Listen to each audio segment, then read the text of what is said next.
বিভূতিভূষণ বন্দ্যোপাধ্যায়ের গল্প পড়ছি। আজকের গল্পটির নাম লেখক। একটি সামান্য একটি ছোট ঘটনা, একটি তুচ্ছ ঘটনা, সেই ঘটনাটিকে তিনি বিবৃত করেছেন। আগেই বলেছি, তিনি গল্পে কিছু আরোপ করার চেষ্টা করেন না বলেই আমার মনে হয়, করেননি বলেই আমার মনে হয়। যতগুলো গল্প আমি আজ পর্যন্ত বিভূতিভূষণের পড়েছি, গল্পের মধ্যে গল্পত্বকে ফুটিয়ে তোলার জন্য, গল্পে শিল্প এবং ইত্যাদি আরোপ করার জন্য কোনো রকম কোনো কৃত্রিম ব্যবস্থা, কোনো রকম কোনো কৃত্রিম দৃষ্টিভঙ্গি, কোনো রকম কোনো কৃত্রিম আয়োজন তিনি আরোপ করেন না। আজকের গল্পটির নাম লেখক। রবিবার মধ্যাহ্নভোজন সমাধা করে একটু ঘুমোবার উদ্যোগ করব ভাবছি।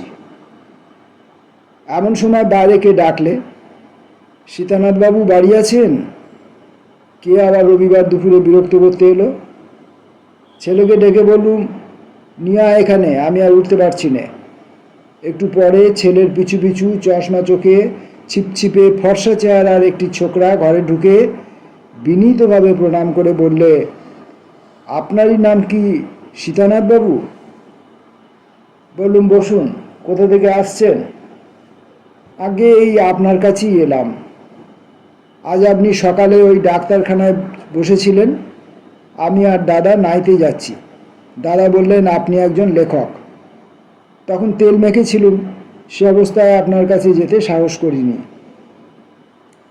শুনলাম আপনি শনি রবিবারে এখানে আসেন, আজই আবার কলকাতা চলে যাবেন ওবেলা, তাই এখন দেখা করতে এলুম।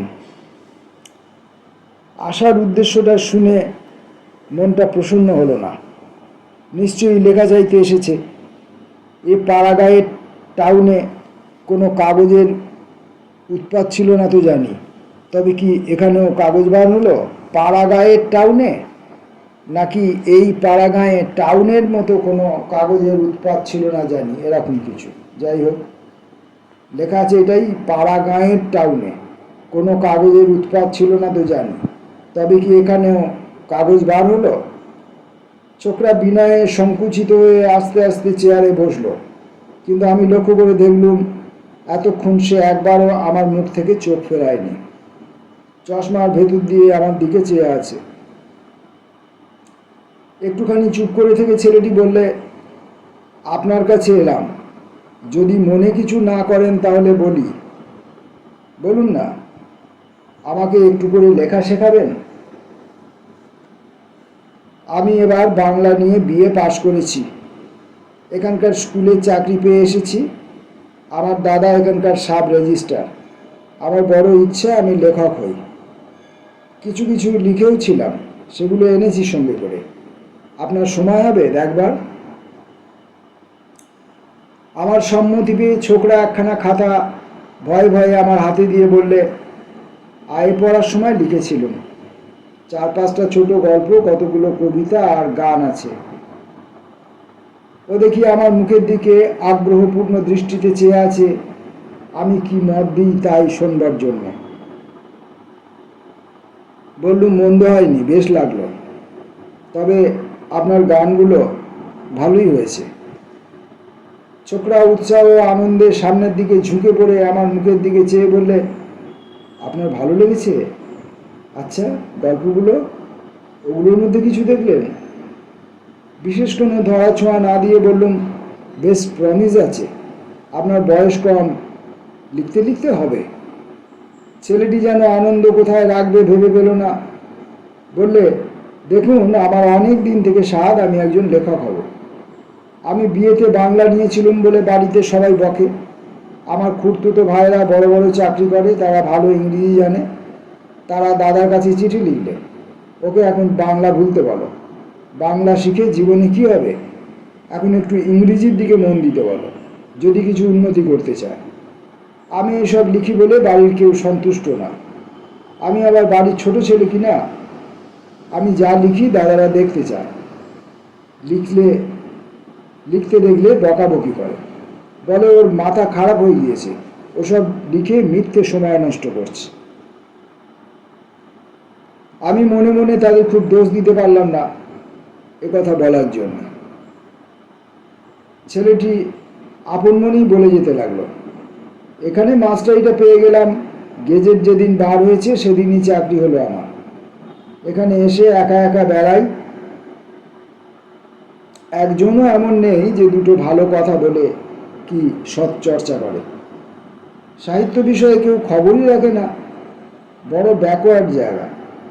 আপনার সন্ধান পেয়ে ভাবলুম ওর কাছে যাই, উনি আমার লেখা সম্বন্ধে উপদেশ দিতে পারবেন। তাই এলাম। কারো কাছে উৎসাহ না পেয়ে আমি এমন দমে গিয়েছি, আজ 1 বছর লিখিইনি।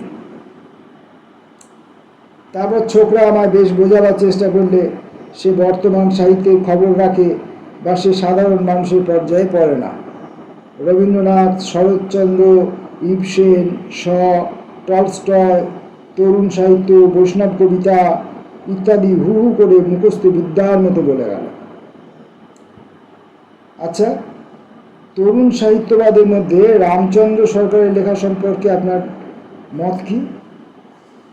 আমি বিপদে পড়ে গেলাম। তরুণ সাহিত্যবাদের বই কিছু কিছু পড়লেও রামচন্দ্র সরকারের লেখা সম্পর্কে আমার কোনো ধারণাই নেই। কিন্তু ছেলেটি যেমন আগ্রহের সঙ্গে এসব কথা পেরেছে, তাতে বেশ বোঝা যায় অনেক দিন পরে একটু উচ্চ বিষয়ে চর্চা করতে পেরেও খুব খুশি। হয়তো এমন শ্রোতা ওর অনেকদিন জোটেনি। এই অবস্থায় তাকে নিরুৎসাহ করতে না পেরে রামচন্দ্র সরকার সম্বন্ধে একটা কাল্পনিক মত দেবার চেষ্টা করলুম। আমার কথা ও শ্রদ্ধার সঙ্গে শুনলে, বললে, আপনি ঠিক বলেছেন। আমার কি মনে হয় জানেন, ইবসেন বলেছেন। তারপর সে খানিকক্ষণ ধরে ইবসেন, মেটারলিঙ্ক, রবীন্দ্রনাথ প্রভৃতি অনেক অনর্গল আবৃত্তি করে গেল। তাদের মত উদ্ধৃত করে নিজের মতো একটা যুক্তি প্রতিষ্ঠিত করার চেষ্টা করলেন। তার ভাবে মনে হলো এই ধরনের কথা বলতেও সে বিশেষ আনন্দ পাচ্ছে। কথা বলতে বলতে আমার মুখের দিকে চেয়ে দেখে, বোধহয় আমার মুখের ভাব দেখে বোঝবার চেষ্টা করে আমি তার তর্কের ক্ষমতা, পাণ্ডিত্য, যুক্তির সারবত্তা সম্বন্ধে কি ভাবছি। আমি বললাম, এখানে কত দেয় আপনাকে? 29 টাকা। এখন একরকম কুলিয়ে যায়। দাদার বাসাতে থাকি, কিন্তু দাদা বদলি হয়ে গেলে তখন মুশকিল হবে। আমার বাড়িতে কিছু না দিলেই চলবে না। কেন? আপনার দাদারা রয়েছেন তো? আমার আপনার দাদা কেউ নেই, ওরা সব খুঁড়তুতো জেঠতুতো ভাই। আমার বাবা অন্ধ, আমি একমাত্র ছেলে। আরেকটি বোন আমার ছোট, তার এখনো বিয়ে হয়নি। দাদারা সব যে যার পৃথক, এক বাড়িতে থাকলেও এক অন্যে নেই। ও বললে, আমার ছেলেবেলা থেকে স্বাদ যে আমার লেখা কাগজে বেরোয়। যখন বড় বড় লেখকদের লেখা দেখতাম, আমার ইচ্ছে হতো একদিন আমিও ওই রকম লিখব। আমার এক ক্লাস ফ্রেন্ড ছিল কান্তি বসু। কলকাতায় তার সঙ্গে দেখা এই মাঘ মাসে। আমার দেখালে ভারতবর্ষে তার একটা গল্প বেরিয়েছে। মনে মনে বললুম, বা রে, আমার এমন কষ্ট হলো, ওরা সব লেখক হয়ে গেল, ওদের লেখা ছাপা হচ্ছে, কত লোক পড়ছে। ভাবুন কত নাম বেরুবে। সে খানিকক্ষণ জানলার বাইরে আকাশের দিকে কেমন একটা মুগ্ধ আকুল দৃষ্টিতে চেয়ে রইল। তারপর চোখ নামিয়ে বিষণ্ণ মুখে বললে, আর আমার কিছুই হলো না। ওর আন্তরিকতা ও আগ্রহ আমার বড় ভালো লাগলো। একটু অন্য ধরনের ছেলে বটে, হয়তো বা একটু মাথা খারাপ আছে। ও যতক্ষণ বসেছে আমি কেবল লক্ষ্য করছি ওর মুখের ভাবের নানা পরিবর্তন। নির্ভরতা, ভয়, শ্রদ্ধা, আশা, আগ্রহ, স্বপ্ন, বিষণ্ণতা, বিভিন্ন ভাব ওর চোখে মুখে কেমন চমৎকার ফুটে ওঠে। খুব সাধারণ ধরনের লোকের এরকম হয় না। পাথর গড়া মুখের মতো তাদের মুখ হয়, দৃঢ়, অপরিবর্তনীয়। ভাবপ্রবণতার বালাই তাদের নেই। ওকে উৎসাহ দেবার জন্য বললাম, আপনি এরপরে নিশ্চয়ই ভালো লিখতে পারবেন।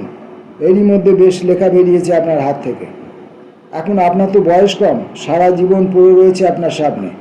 আমার তো মনে হয় কালে আপনি একজন ভালো লেখক হবেন। আপনার লেখা পড়ে আমরা একসময় আনন্দ পাব। ছোকরা সলজ্জ হাসি মুখে আমার দিকে চেয়ে বললে, কি যে বলেন, আপনারা আনন্দ পাবেন আমার লেখা পড়ে? আচ্ছা, আপনার মনে হয় সত্যি আমার কিছু হবে? কেন হবে না? না হবার তো কিছু দেখলুম না, খুব হবে।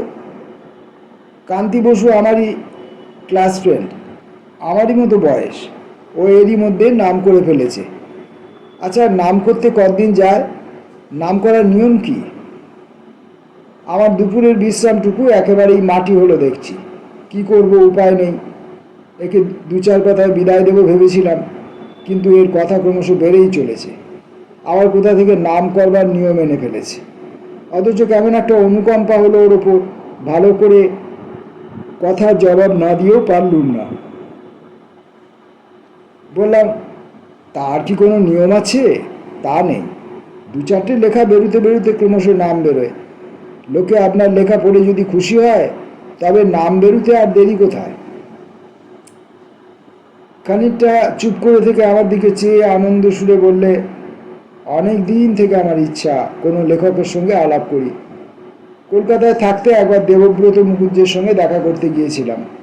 তখন দেবব্রতবাবুর অপরিণত বইটা সবে বেরিয়েছে। সারা রাত ধরে বইখানা পড়লাম, এমন ভালো লাগলো আর এমন একটা ইন্সপিরেশন পেলাম। তারপর দিন আমিও একখানা এরকম নভেল লিখবো ভাবলাম। 8-10 চ্যাপ্টার লিখেও ফেললাম। কান্তিকে দেখাতে গেলাম। সে বললে, এর প্লট, ভাব, ভাষা সবই দেবব্রতবাবুর বইখানার মতো হচ্ছে। আমার ওই এক দোষ, যখন যে বই পড়ি লিখতে বসলে সেই বইখানার মতোই প্লট আর ভাষা বার হয়ে যায়। তা সেদিন দেবব্রতবাবুর সঙ্গে দেখা হলো না। তিনি ওপর থেকে বলে পাঠালেন তিনি বড় ব্যস্ত। তাকে উৎসাহ দেবার জন্য তার একটা গান আবার উল্টে পড়তে লাগলাম। সে হাসি হাসি মুখে আমার মুখের দিকে চেয়ে রইলে। ও গানটা সম্বন্ধে আমার প্রশংসার পুনরাবৃত্তি অত্যন্ত আগ্রহ ও আনন্দের সঙ্গে শুনলে। জীবনে বোধ হলো এই সর্বপ্রথম নিজের লেখার প্রশংসা শুনছে।